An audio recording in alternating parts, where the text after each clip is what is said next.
ọ̀fẹ́ mi tó fún ọ. Ó tó. Oore ọ̀fẹ́ mi tó fún ọ. Oore ọ̀fẹ́ tí kò lẹ́gbẹ́.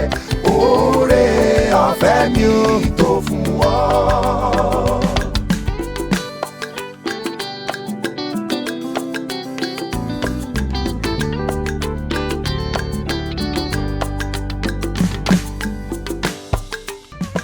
Oore ọ̀fẹ́ mi tó fún ọ.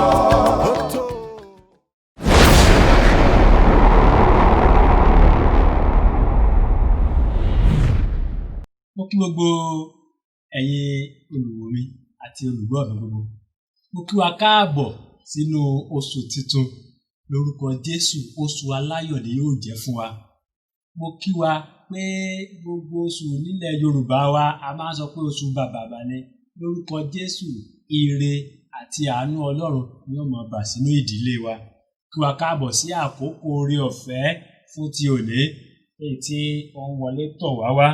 Orúkọ mi ni àlùfáà Stephen Abiodun Ọládipúpọ̀ láti inú ìjọ onítẹ̀bọmi ògo Olúwa tí ó wà ní agbègbè Àkóbọ̀ nílùú Ìbàdàn ní orílẹ̀-èdè Nàìjíríà. Kókó ọ̀rọ̀ tí a ó máa gbéyẹ̀wò fún ti òní ó ní mo pè ní oore ọ̀fẹ́ ìtẹríba fún ọkọ rẹ.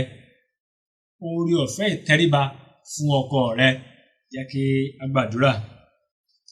Ní orúkọ Jésù, Olúwa Ọlọ́run olóore ọ̀fẹ́, a dúpẹ́ fún oore ọ̀fẹ́ tí ẹ fi dá wa sí títí di àkókò yìí. Olúwa, ẹ gbà ọpẹ́ wa. Olúwa, àkókò mìíràn nìyí láti bá wa sọ̀rọ̀. Tìkára yín, Olúwa, ẹ bá wa sọ̀rọ̀. Oore ọ̀fẹ́ tí a nílò láti jẹ́ olùṣe ọ̀rọ̀ yín, Olúwa, ẹ fi fún wa. Ọlọ́run ògo ni fún orúkọ yín ní orúkọ Jésù Kristi Olúwa wa. Àmín. Oore ọ̀fẹ́ ìtẹríba fún ọkọ rẹ. Mo ń kà láti inú ìwé Éfésù orí 5. A ó kà á láti ẹsẹ̀ 22 títí dé 24. Ìwé Éfésù orí 5 ẹsẹ̀ 22 títí dé 24. Ọ̀rọ̀ Olúwa kà báyìí pé ẹ̀yin aya ẹ máa tẹríba fún àwọn ọkọ yín gẹ́gẹ́ bí fún Olúwa. Nítorí pé ọkọ ní í ṣe orí aya gẹ́gẹ́ bí Kristi ti ṣe orí ìjọ ènìyàn rẹ̀. Ó sì ní olùgbàlà ara. Ẹsẹ̀ 24 tí a ó ti mẹ́nu dákẹ́. Nítorí náà, gẹ́gẹ́ bí ìjọ ti tẹríba fún Kristi, bẹ́ẹ̀ sì ni kí àwọn aya kí ó máa ṣe sí ọkọ wọn ní ohun gbogbo. Ẹsẹ̀ wúrà wa ní abala Bíbélì yìí ó ní ó wà ní ẹsẹ̀ 22 tó wípé ẹ̀yin aya ẹ máa tẹríba fún àwọn ọkọ yín gẹ́gẹ́ bí fún Olúwa. Ẹ̀yin aya ẹ máa tẹríba fún àwọn ọkọ yín gẹ́gẹ́ bí fún Olúwa. Ọ̀kan pàtàkì nínú àgbékalẹ̀ Ọlọ́run ó ní ìdílé jẹ́. Ọlọ́run ṣàgbékalẹ̀ ìdílé, ó ṣàgbékalẹ̀ ìjọ, ó sì ṣàgbékalẹ̀ ìṣàkóso ìlú. Ṣùgbọ́n lára mẹ́tẹ̀ẹ̀ta yìí, ọ̀rọ̀ ìdílé ó ní ó jẹ wá lógún ní àkókò yìí. Torí pé lára ìgbékalẹ̀ Ọlọ́run ni. Ìdílé jẹ́ ìdàpọ̀ ọkùnrin kan àti obìnrin kan láti lè jẹ́ ara kan. Tí a bá wo ìwé Jẹ́nẹ́sísì orí 2 ẹsẹ̀ 24, Bíbélì wí pé nítorí náà ni ọkùnrin yóò ṣe máa fi bàbá àti ìyá rẹ̀ sílẹ̀, yóò sì fi ara mọ́ aya rẹ̀, wọn ó sì di ara kan. Èyí ni ìgbékalẹ̀ Ọlọ́run fún ìdílé, ìdàpọ̀ ọkùnrin kan àti obìnrin kan láti di ara kan. Wọn ò di méjì, ṣùgbọ́n wọ́n di ẹyọ kan. Nínú ìdílé, ọ̀pọ̀ ojúṣe ló wà fún ọkọ, ọ̀pọ̀ ojúṣe ló wà fún aya. Nígbà tí wọ́n bá lọ́mọ pẹ̀lú, ọ̀pọ̀ ojúṣe náà ló wà fún àwọn ọmọ. Ṣùgbọ́n ní ti òní, ojúṣe ti aya ó ní à ń gbé yẹ̀wò.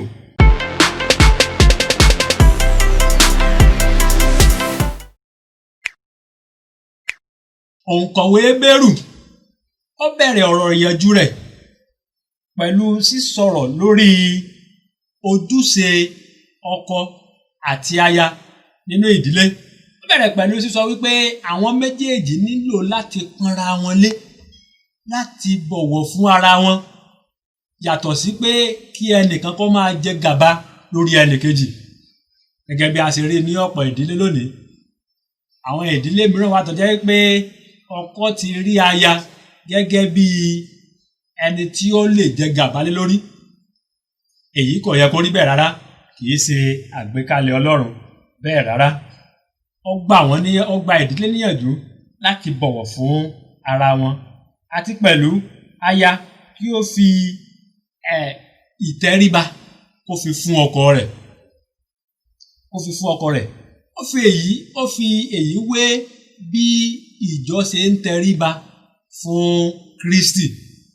Ó fi ìjọ wé aya, wípé bí ìjọ ṣe ń tẹríba fún Kristi, tí Kristi sì jẹ́ orí fún ìjọ, bí ọkọ ṣe jẹ́ orí fún aya rẹ̀, tí ìjọ sì jẹ́ orí fún tí ìjọ sì jẹ́ ẹni aya fún Kristi, nítorí pé ó ní olùràpadà rẹ̀, ó ní olùgbàlà rẹ̀. Ojúṣe àwọn aya ni láti tẹríba fún àwọn ọkọ wọn nínú Olúwa. Òǹkọ̀wé yìí ó ń sọ nípa ìdílé onígbàgbọ́. Ìbéèrè ni pé ǹjẹ́ gbogbo olùgbọ́ mi lónìí ló ní ìdílé onígbàgbọ́? Ìdílé tó gbé ìpìlẹ̀ rẹ̀ kalẹ̀ lórí àpáta tí í ṣe Jésù Kristi. Àtúnṣe sì wà tí a bá rí irúfẹ́ ìdílé tí ò ṣe ìdílé onígbàgbọ́ nínú Kristi. Ohun tí ọkọ àti aya irúfẹ́ ìdílé bẹ́ẹ̀ nílò ni láti gba Jésù Kristi lólúwa àti olùgbàlà, kí wọ́n sì fi ṣe atukọ̀ ìdílé wọn. Ṣùgbọ́n fún ìdílé eléyìí tí a gbé kalẹ̀ nínú Kristi, tí a gbé kalẹ̀ sórí àpáta ayérayé tí í ṣe Jésù Kristi, à ń fi aya wé ìjọ tí ń tẹríba fún Jésù Kristi, láti jẹ́ pé kí aya kí ó máa tẹríba fún àwọn ọkọ wọn.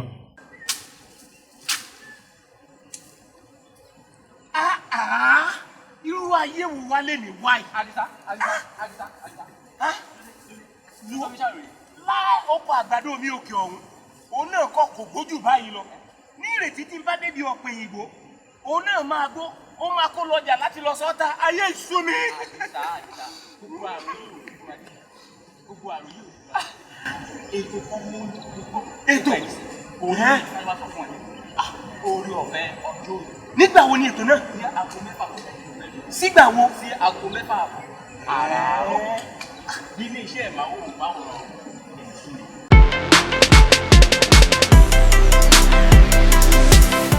Ní ọ̀nà mìíràn, Ọlọ́run fún ọkọ ní àṣẹ láti jẹ́ orí fún aya rẹ̀. Tí a bá wo ipò tí orí wà nínú ẹ̀dá ènìyàn, a rí pé orí ni gbogbo ohun tí a lè pè ní èrò gbogbo tí ń wá, tí ó sì ṣe iyebíye púpọ̀ nínú àgọ́ ara. Bẹ́ẹ̀ gẹ́gẹ́ ni ọkọ ṣe rí nínú ìdílé tí àwọn aya tí wọ́n sì gbọ́dọ̀ máa fi ọ̀wọ̀ fún wọn. Gẹ́gẹ́ bí ìjọ ti tẹríba fún Jésù, ní kí aya kí ó máa tẹríba fún àwọn ọkọ wọn nínú ohun gbogbo. Kì í ṣe ní ìgbà tí ọkọ bá ṣe ojúṣe rẹ̀ ni aya tó sọ pé lèmi náà tó tẹríba fún ọ, bóyá tó fi owó oúnjẹ sílẹ̀. Ṣùgbọ́n nínú ohun gbogbo, gẹ́gẹ́ bí ìjọsìn fún Ọlọ́run, pé mò ń ṣe nǹkan wọ̀nyí, mò ń tẹríba fún ọkọ mi nítorí pé àṣẹ Ọlọ́run ni, ìlànà Ọlọ́run ni, ìgbékalẹ̀ Ọlọ́run ni. Fún obìnrin tí ó bá wá ní ìtẹríba fún ọkọ rẹ̀, fún àwọn obìnrin tí wọ́n tẹríba fún àwọn ọkọ wọn, wọ́n nílò oore ọ̀fẹ́ Ọlọ́run. Oore ọ̀fẹ́ yìí náà ló sì ń wọlé tọ̀ wá wáyé ní àkókò yìí.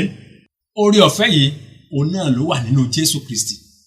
Ǹjẹ́ gbogbo àwa aya tí à ń gbọ́ mi ní àkókò yìí láti fi ayé wa fún Jésù Kristi? Ǹjẹ́ gbogbo wa la ní oore ọ̀fẹ́ yìí láti rí gbà nínú Jésù Kristi? Ẹni tí kò bá tí ì fi ayé rẹ̀ fún Jésù Kristi, ó máa ṣòro fúnrúfẹ́ aya bẹ́ẹ̀ láti tẹríba fún ọkọ. Àti pẹ̀lú ojúṣe ọkọ láti fẹ́ràn aya rẹ̀. Ọkọ tí kò bá tí ì fi ayé rẹ̀ fún Jésù Kristi yóò nira láti lè ṣe ojúṣe ìfẹ́ràn rẹ̀ náà pẹ̀lú. ṣùgbọ́n ju gbogbo rẹ̀ lọ ẹnikẹ́ni tó bá ti wà nínú Jésù Kristi, gbogbo aya tó bá wà nínú Jésù Kristi yóò rọrùn fún irúfẹ́ aya bẹ́ẹ̀ láti pa ìlànà yìí mọ́. Èrè púpọ̀ ló sì wà níbẹ̀ nítorí pé ìgbékalẹ̀ Ọlọ́run ni. Ọlọ́run ò lè sọ pé kí ènìyàn ṣe ohun kan láìsí pé ó ti pèsè ọ̀pọ̀ ìbùkún sílẹ̀ fúnfẹ́ àwọn tó bá ṣe irú ohun tí Ọlọ́run ń fẹ́.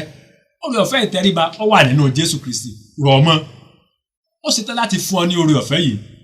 Ìdílé tí aya bá ń tẹríba fún ọkọ rẹ̀ ó máa ń jẹ́ ìdílé aláyọ̀. Ó máa ń jẹ́ ìdílé tí ọkọ máa ń ní inú dídùn láti tètè lọ sílé. Ọ̀pọ̀ ọkọ lónìí a máa tìkọ̀ láti lọ sílé nítorí pé aya gan tó bá ti wọlé báyìí yóò máa gbójú agan sọ́kọ rẹ̀ ni. Èyí kò yẹ kó rí bẹ́ẹ̀ fún ìdílé aláyọ̀, fún ìdílé alárinrin, fún ìdílé tó ń dùn. Ojúṣe obìnrin, ojúṣe aya ó ní láti fi ọ̀wọ̀, àpọ́nlé, iyì, ohun ẹ̀yẹ fún àwọn ọkọ wọn.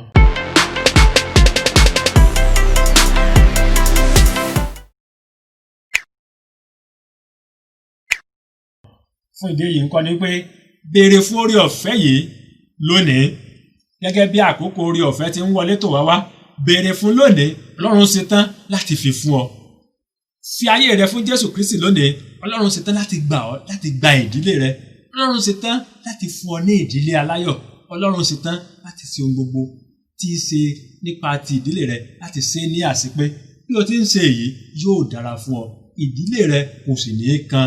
Ayọ̀ Ọlọ́run, ayọ̀ ìgbàlà ìfẹ́ rẹ̀ yóò máa pọ̀ sí nínú ayé rẹ àti nínú ìdílé rẹ.